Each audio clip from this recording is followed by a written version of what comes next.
welcome. There you go. Welcome to this session of Wandering Through the Big Book. This is number 34, and this is October 10th, 2021. Opening words. Welcome to this session of Wandering Through the Big Book. This is not a meeting of the Fellowship of Alcoholics Anonymous. There is no group conscience, no seventh tradition, no requirement for membership. Everyone is welcome. Our primary purpose is taking an in-depth look at the book, Alcoholics Anonymous, in order to deepen and strengthen our own recovery, to try to help others to do the same, and to try to become trusted servants of our fellowship. We are seeking conscious contact by trusting God, cleaning house, and helping others. And we're trying to improve that conscious contact by practicing steps 10, 11, and 12 every day and applying the spiritual principles we are learning to the details of our ordinary day-to-day lives. We will begin this gathering with a moment of silence to reflect on why we are here, and then you'll hear this gong.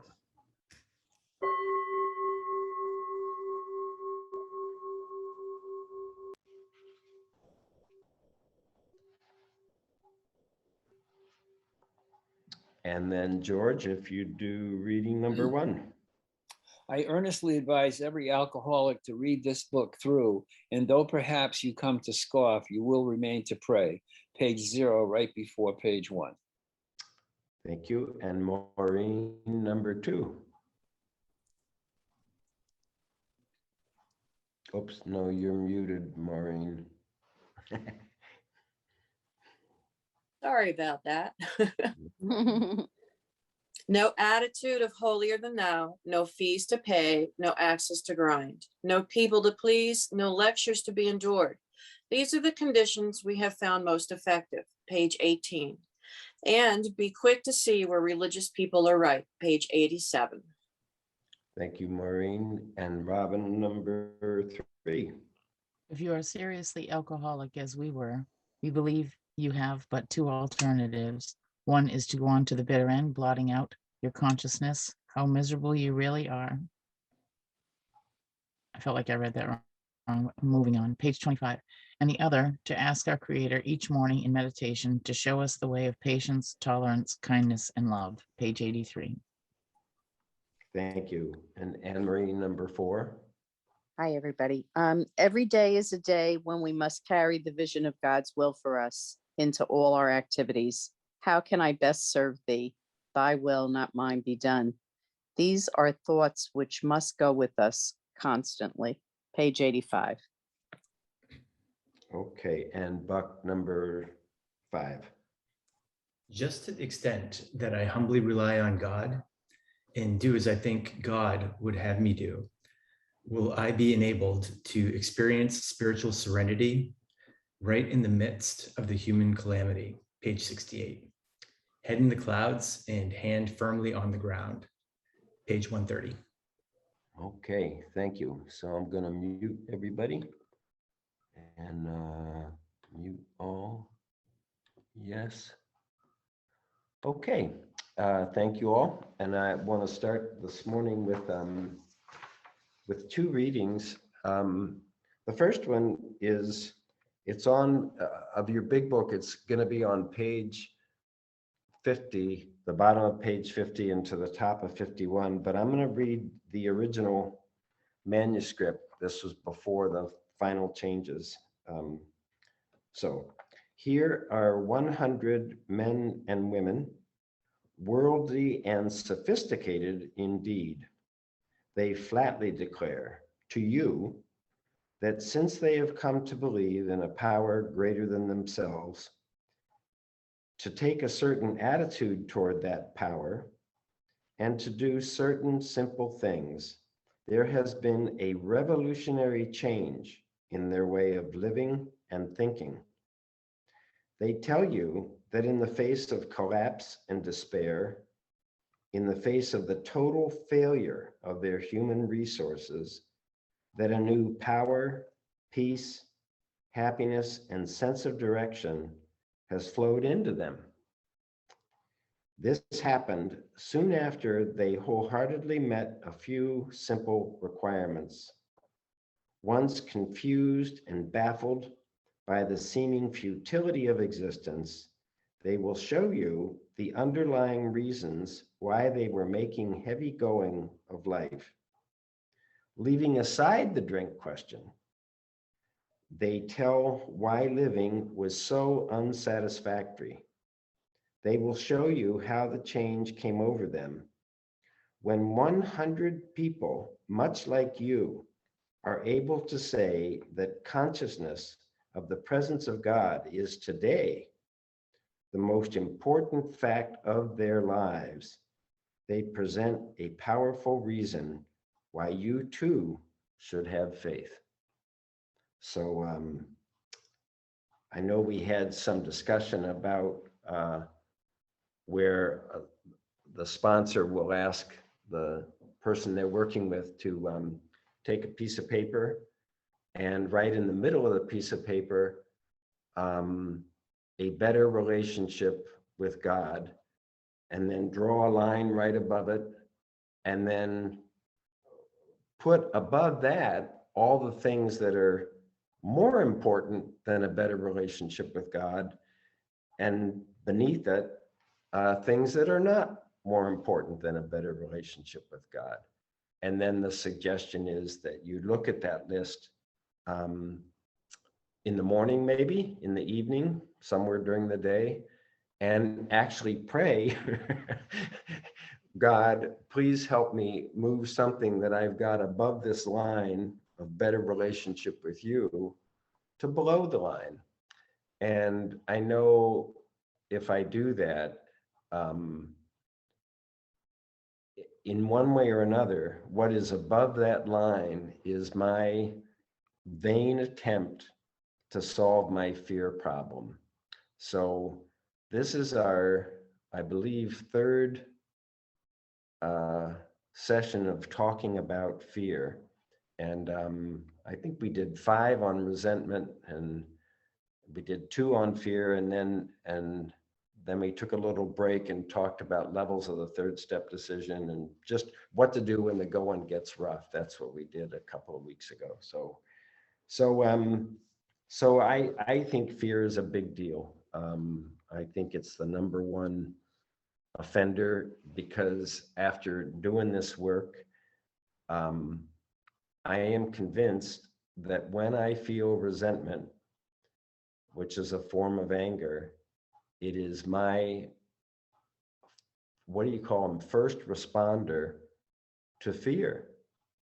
And that if I can find the fear in the 4th column of a resentment inventory, then I know I can pray for removal and ask for redirection. And if I will do as I'm directed to do, I will experience serenity right in the midst of the calamity. And so that's what we're going to be talking about for the next time. But before going into that, I have one other reading. This is not, it's not off topic, but it's not directly about fear. And this reading comes from this woman, Evelyn Underhill, who wrote this book in 1914. And she had done an immense amount of research about her first book was called Mysticism, and this one's called Practical Mysticism. And the first book is like 500 pages. This one's 100. And this one has 10 chapters. And the first chapter is called What is Mysticism, and what mysticism is. And you, in our case, you could just say spirituality. That's all she's talking about. And she defines mysticism as the art of union with reality. So the idea is that I am, rather than trying to manage reality or being afraid of reality, this is union with reality.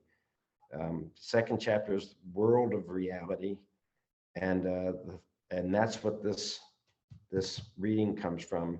Then she goes into preparation of the mystic, talks about meditation and recollection, self-adjust, all this stuff. And then finally at the end, she gets to 3 different levels of contemplation, which is a non-intellectual, it's like centering prayer. It's a non-intellectual way of being present to this power greater than our minds and bodies. Anyway, so, but the point of this is, well, never mind. I'll read it and then you can have your own point.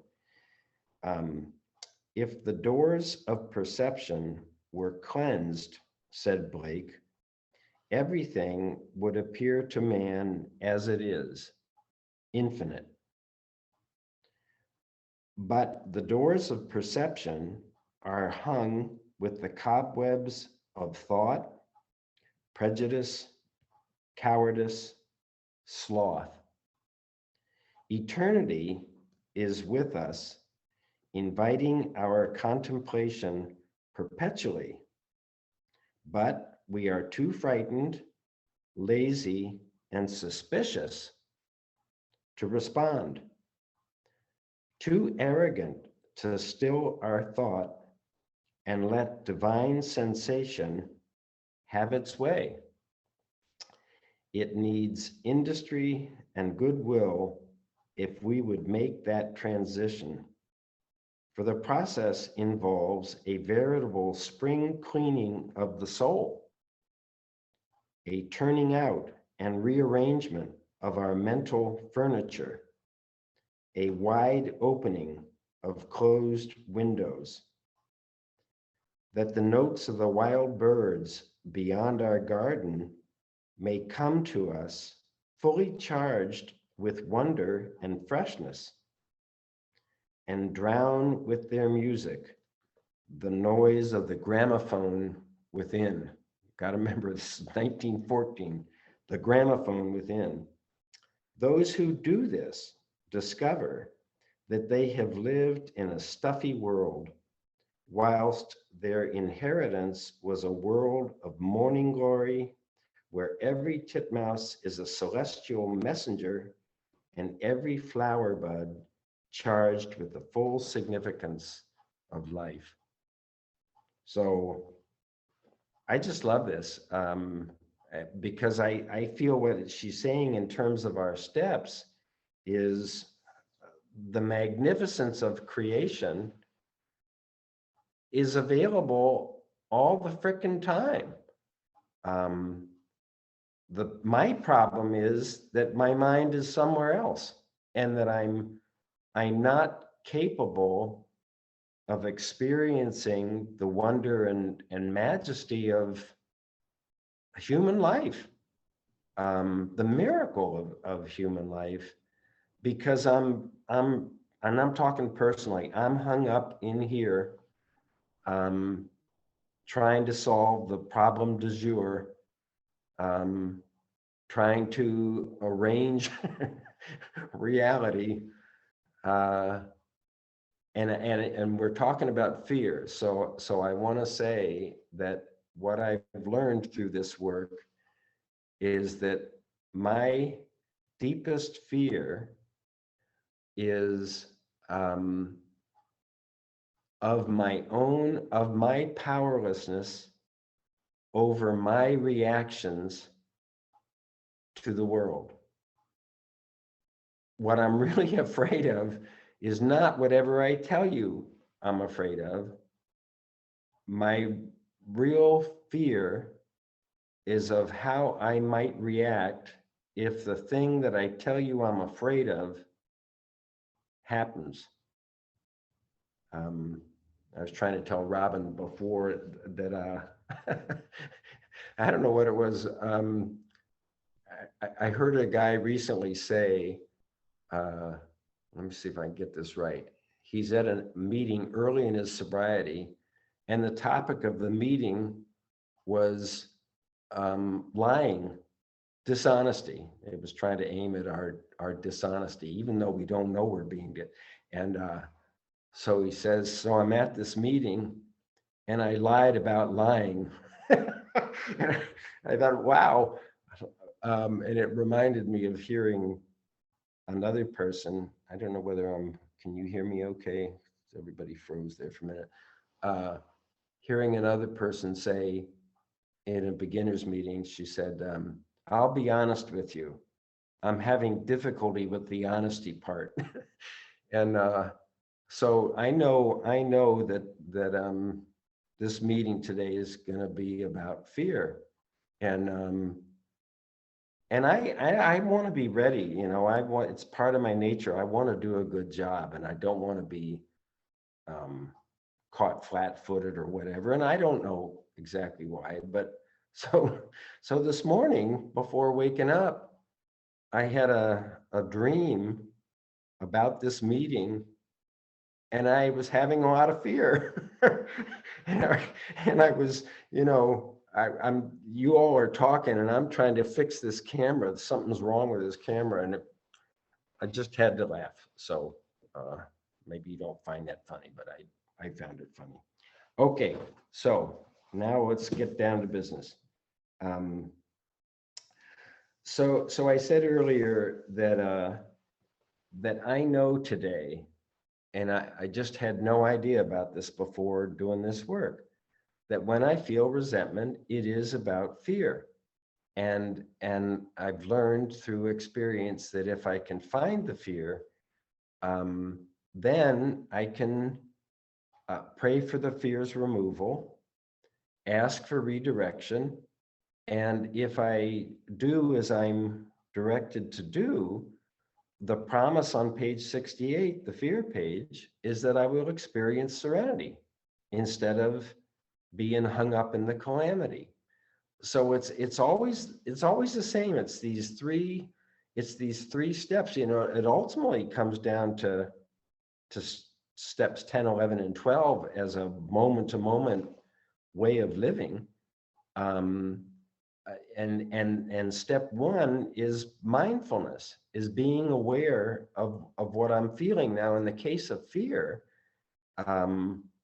it's challenging. One of the things Emmett Fox says about prayer is the more specific your prayer, the more specific will be the result. He says vague prayers bring vague results.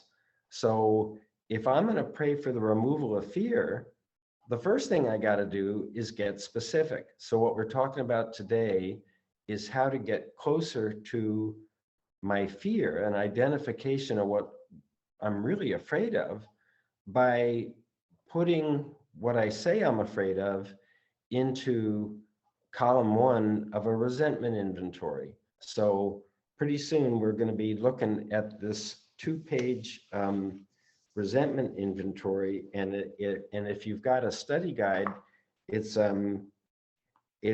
in step 4 resentment, part 1 resentment, pages 10 and 11. So and if you don't, I can tell you how to get to them. It's at this wonderful website called thejwalker.com, and if you get there and look around, you'll eventually find this whole thing like this. That it comes from this book, Big Book Awakening, which is quite a detailed explanation of how some big book sponsors get their sponsees to mark up the big book.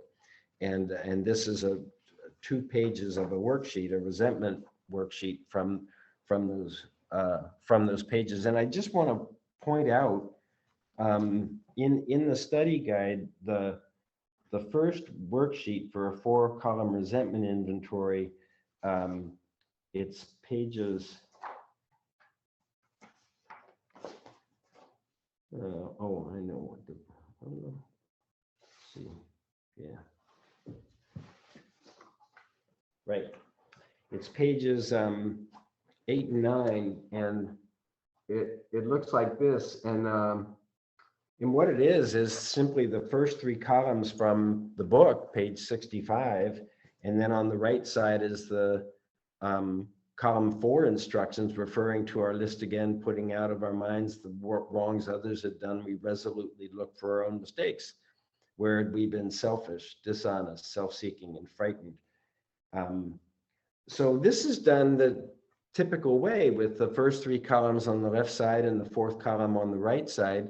And one of the things that Joe and Charlie say that I thought's been very valuable is that when you're doing the steps and you've got your resentment list, that's the first part, then you fill in all the column 1s all the way through your pages, and you do it vertically. Then instead of doing it across, you write all of the names that you're resentful toward, then all of their behaviors that are burning you up, then the parts of yourself that are hurt or threatened, the 7 words, self-esteem, pride, ambition, security, personal relations, sex relations, pocketbook. And then you go over to the 4th column. And one of the lines in the book says, we considered it carefully. After we've done these 3 columns, we consider it carefully, which, and you know that it doesn't use the word sponsor, but if you're working with somebody on this stuff, then you could read it horizontally and then ask the questions, where am I selfish, self-seeking, dishonest, or frightened, with the sponsor as a way of discovering for yourself what's really going on with regard to this resentment. So this method, these 2 worksheets, is different because they run through the thing. They're basically doing a single resentment vertically. So, and what I'm trying to suggest is that if you are working with fear, you're trying to dig down into fear, there are several ways of going about it. One way, and I find this works better with another person, because oftentimes I get stuck. I say I'm afraid of this, and I'm not able to go beyond that. I kind of, what's it say about resentment? To assume that others were wrong was as far as most of us ever got. So with fear, to assume that whatever I say I'm afraid of, I stop, and that's as far as I get. But if you're working with somebody, they can say, okay, let's imagine what you say you're afraid of happens. Now, what are you afraid of? And so one that was always true for me, I used to do a lot more traveling by boat, by RV, by airplane, and I always would get anxious before a trip. And I know what my mind is doing. It's scouting out the future and trying to figure out what could go wrong. And I would say to you, well, I'm afraid of the engine breaking down if it's like a boat. I'm afraid there will be no spaces at the RV park when I get there. Or when it's a plane, I'm afraid I'm going to miss my connection, or the baggage is not going to come through. And those are reasonable fears. But if you say, well, what happens if the engine does break down? When you're out at sea or you're in a precarious situation, I know based on experience that what I'm really afraid of is I go into a dry mouth panic when this stuff happens. That's what I don't want to feel. I'm not actually afraid of missing the connection at the airport if I'm flying from here to there. What I'm afraid of is how I'm going to react. And ultimately, what I'm the most afraid of personally is being powerless over how I feel and not liking the way I feel. Because when, and then you wind up talking about fear. And I know I've said before that, and this is my experience, this may not be yours. I believe that fear is of my human nature. I do not believe that my spiritual nature experiences fear the way my human nature does.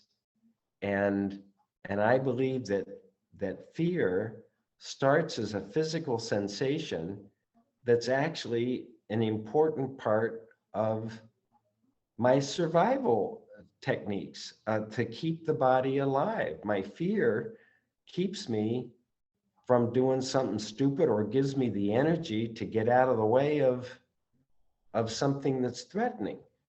And it's a good thing. I mean, it keeps me here. When it gets up into here, when my mind gets a hold of a physical fear and starts chewing on it the same way I would chew on a resentment, I can go from heavy traffic to I'm gonna die. And I can somehow do it in the blink of an eye. And it's just amazing. And I remember specifically, I was a couple of years sober, and my wife and I got into a boating mishap. We ran aground, and the truth was that the tide was going out and the tide was going to come back in, and we were going to float off and life would be fine. But I went into this literally dry mouth panic, adrenaline flowing. It's like, and she kept trying to say, kept trying to talk me out of it. And she couldn't. I mean, it was just, and that's what I don't want to, I know for me, that's what I don't want to get back to. That's one thing. And the other thing that a lot of my fear comes deeply down to is I've wasted my life. I've wasted my life feeling bad. Here I am alive on planet Earth with a pretty good life going on, and I'm miserable. And that's telling me, that feels wasteful to me, that I'm not able to experience the magnificence of, what'd she say, that every titmouse is a little tiny mouse, is a celestial messenger. Whoa. Every flowering bud is charged with the full significance of life. I mean, wow. To be living in a state of wow instead of oh my God. I mean, oh no. So anyway, so let's see. We're talking about fear, and we're talking about putting fear into the columns of a resentment inventory, and seeing what happens. So I'm gonna run through this these two worksheets, and if you don't have them, let's correspond so you can get them. But and it's nothing other than, it's exactly what the book says. It's just put into a different format than you're used to seeing it. So it starts with, I'm at the top of the first page of this thing, and it starts with, I am resentful at. So in this case, we would put, I am resentful at that I feel afraid of blank. Put in, fill in the blank with whatever the fear is. The cause, then we're looking for the cause of my annoyance with my fear. Now, this is interesting to me, because the book says that the reason I fear is because my self-reliance fails me. That's what it says. It's right at the top of page 68. We put our fears on paper. We asked ourselves why we had them. Wasn't it because self-reliance failed us? I mean, that's amazing. To me, it's revolutionary. I don't know that psychologists, I don't know if Jason's on here or not, but I don't know if therapists and psychologists would say, well, yeah, I can tell you why you fear. You fear because your self-reliance fails you. And that's just the beginning. Well, my self-reliance wouldn't fail me if I had some other place to go for guidance and direction. That's the ultimate problem. I have to self-rely because I'm agnostic. So now you could draw a direct line from why do I fear? Because I'm agnostic and I have no relationship with God. I can't go to God and pray for the removal of fear and ask for redirection and then do as directed and experience serenity instead of calamity. I fear because I am agnostic. So what? So any rate, the cause, well, what we're looking for is examples of how I get annoyed with my fear. I see that my fear of something is holding me back in some kind of way. It might be a fear of an interaction with another person or a fear of doing something different than I normally do. I don't know what, but it's just a couple of causes. It's just like normally we put in somebody else's behaviors that we resent. We're aware of what they do that irritates us. So and then we get to column 3, affects my. And they cite that line, we considered it carefully, that's in the book. Look at the third column and consider the opposite of each sentence to let the inventory reveal your fears behind each of the 7 areas of self. And one of the things that's nice about that, I used to regard the third column as multiple choice. All I had to do was write down which of these 7 words seem to be affected. It's quick and easy, you know, and after hearing Joe and Charlie talk about doing it vertically, boom. And most often it was all of them, you know, all of these things are affected by whatever it is that I'm resenting.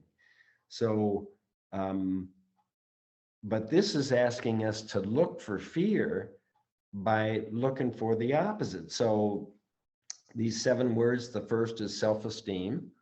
And they asked the question, the people that did this worksheet, self-esteem is defined as how I see or feel about myself, the role I have assigned myself, right? I want to do a good job here. And my fear would be that I'm not going to do a good job here. But then it's something else that you're not going to think well of me. I want you to think well of me. Pride, how I think others see me or feel about me, the role I've assigned others. And they say self-esteem, they say start sentences with I am, and what that self-definition is. Pride, start sentences with others should. It's how you want them to be reacting to you. Ambition, this is the biggest one for me. Ambition, what I want to happen here. Start sentences with I want. I know that's the biggest cause of fear. I've always got a plan and I've always got an outcome in mind. For everything, all the time, it seems. And this is where I experience fear because I think my plan, I'm not going to get what I want. And if I don't get what I want, I'm going to be miserable. And I'm tired of being miserable. So security, my deep-seated beliefs about what I need to feel safe. This is huge. You know, the inventory instructions talk about people, institutions, or principles. And you don't hear much about writing on principles. Where you put the principle in the first column. Well, a deep-seated belief, this one person I heard talk about this, it was wonderful, is a deep-seated belief is a principle. It doesn't mean the principle has to be true. You know, I love that line, fancied or real. You know, it doesn't matter if it's the truth or not. If it's in my imagination, it is still just as destructive. As if it's the truth. So that's big, this is huge for me. Security, personal relations, my deep-seated beliefs about how this relationship is supposed to look, how it's supposed to be. sex relations, my deep-seated beliefs of how real men and or real women are supposed to be. Start sentence with a real man and or a real woman. And then finally, pocketbook affects my finances. Start with no one can, should, or shouldn't, others, blah, blah, blah. So it's just if you're working with somebody or yourself, and you want to push this process a little bit, get into the third column and also try to imagine the opposite, because what I found, and we'll be talking a lot more about this next week when we talk about the Enneagram.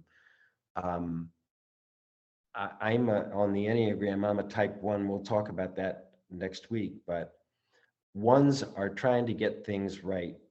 And I would have always claimed that I want to get things right, because what else is there to do? I mean, for me, that's the only thing that's actually important. And what I've learned through the Enneagram is that's not why I'm trying to get things right. You know why I'm trying to get things right? Because I don't want to hear this voice in my head that says, you're wrong. You know, I have this deep seated inner critic that judges me fiercely, which also means I judge you, because I don't believe I'm capable of loving you and hating me, or vice versa. So I don't want to hear this voice saying you are useless and stupid and you should have known better. That's the killer for me. That's the twist of the knife. You're useless and stupid and you should have known better. You know, I did well in school. I had no interest in learning. I really didn't. I never experienced the joy of learning at all until I went back to school at age 30 almost. I just didn't want to be wrong. I would take anything less than an A as a, that means you're wrong. And I didn't want to be wrong. So I experienced tremendous tension in the educational system. And I'm getting off here a little bit, but so anyway, then we get to the, oh gosh, I got to watch the time too. We get to the second page of this deal. And by the way, they're very good about using prayer at every step. So like on the first page, this thing says, right under resentment inventory, it says, God, please help me see the truth about my resentments. You know, we're trying to involve this power greater than our human body and our human mind. Help me see the truth about my resentments. And then on page 2, it just says, God, help me see the truth. Please help me see the truth. So, and then at the top of the second page, it says the realization. And they say this, and we've talked about this before. How have I done the things I've resented in column 2 to the person or others that I've listed in column 1? You know, that's the one that really got me when I could see that my resentment toward another really reflected something about myself that I didn't like. And when I saw it in other, what did we say? You spot it, you got it. You know, when I saw it in others, I could not just treat it as a spiritual sickness on their part. I get involved in it because I know it's a spiritual sickness on my part. So, oh, and then they mentioned the prayer, the resentment prayer. God, this is a sick person like myself. How can I be helpful to them? Save me from being angry. Thy will be done. The resentment prayer. Fourth column, disregard the other person entirely. This is your inventory, not theirs. Where was I to blame? Before, during, after? What did I do? Look at the things you do to hold on to the resentment. Oh, ouch. You know, what do I do to sponsor my own resentment? What do I do to keep the scam going? You know, what do I do to hold myself in whatever place I am and allow this situation to continue and not get to the solution, which is to pray for removal, ask for redirection, and do as I'm directed to do. Remember, before the third step prayer, first of all, we got to quit playing God. Next, we got to invite God in. That's the ask and listen part. And third, we got to do as directed. We got to do as our new employer tells us to do. Because if we do that, we get to experience serenity instead of calamity. So, where had I been? Self-seeking. Look around, the whole resentment. What did I do? Where was I to blame? My selfish actions or activities were, and it gives you a place to write them out. Selfish. What was my selfish thinking while I was doing the above actions? If you're applying this to fear, you know, it's what am I trying to get around or get over through these actions to get away from my fear or to solve my fear problem. My selfish attitudes, they're saying self-seeking means selfish actions, selfish means attitude.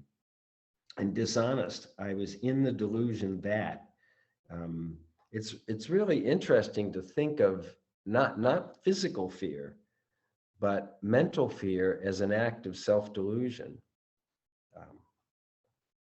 Recognizing our own delusion based on self-reliance. And afraid, what are the fears that drive the delusion? So I'm trying with my self-reliant human thinking, I'm trying to solve my fear problem. And what our book says, you know, you get to 11, it says, on awakening, as we're thinking about the day, we ask God to direct our thinking, and we especially ask that our thinking be divorced from self-pity, dishonest, or self-seeking motives. You know, another thing I've been able to, I feel I know today, is that my self-pity is a form of fear.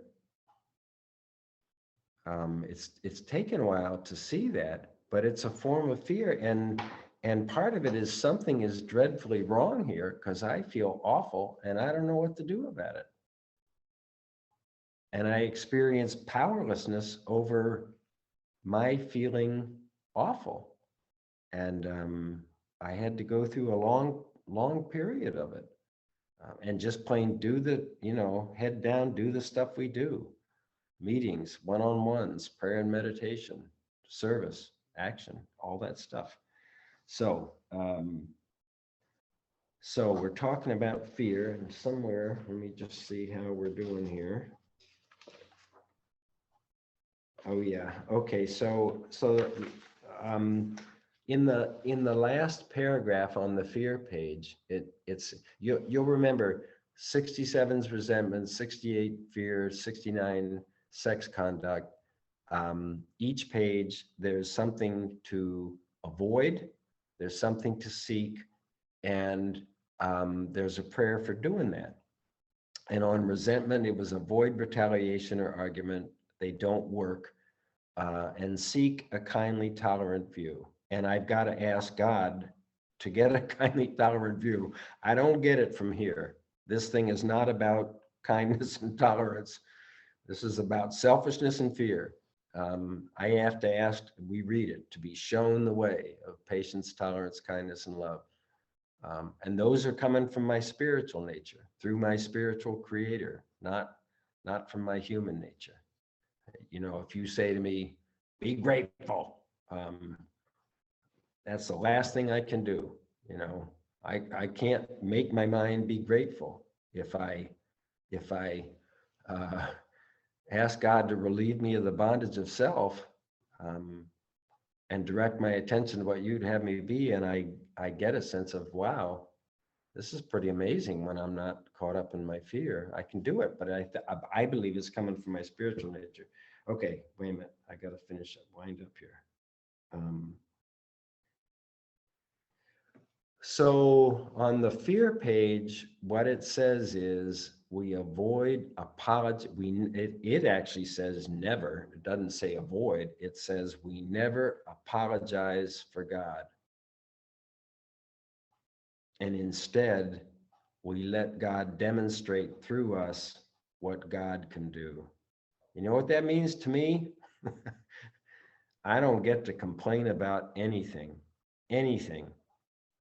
If I'm complaining about anything, in my mind, I'm apologizing for God.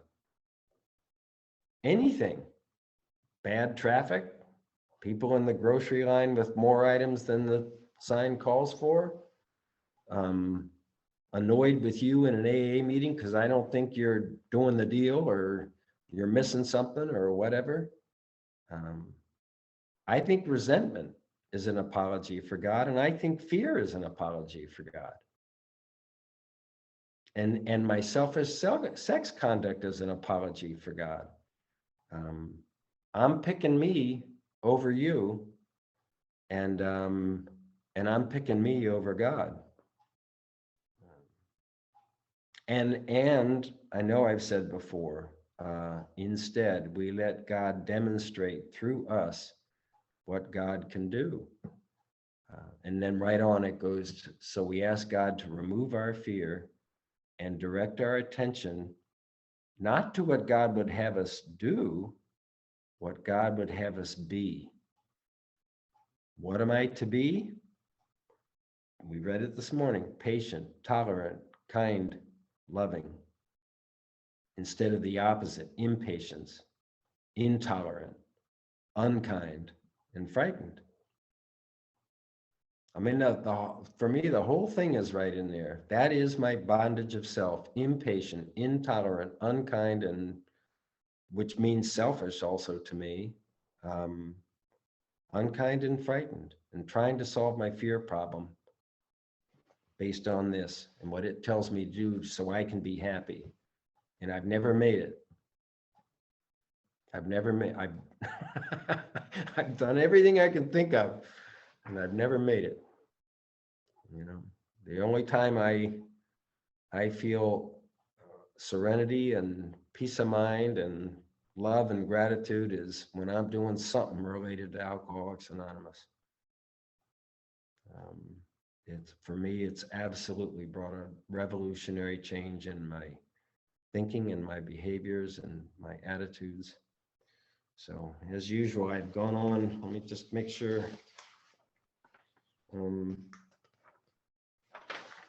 No. So the whole deal comes back. Oh, I know what I was trying to say. Yeah. Instead, we let God demonstrate through us what God can do, which is be patient, tolerant, kind, and loving. And that's exactly what that third step prayer says. Take away my difficulties, that my victory over the difficulties with my human fear will demonstrate your power, your love, and your way of life. It's just awesome. So, okay, thank you all very much. I'm going to ring this gong, and at some point during that, Buck's going to turn off the recording, and we'll have some open discussion. Thank you very much for your attention. I'll see you next week, and we'll keep talking about fear. So, thank you. Bye now.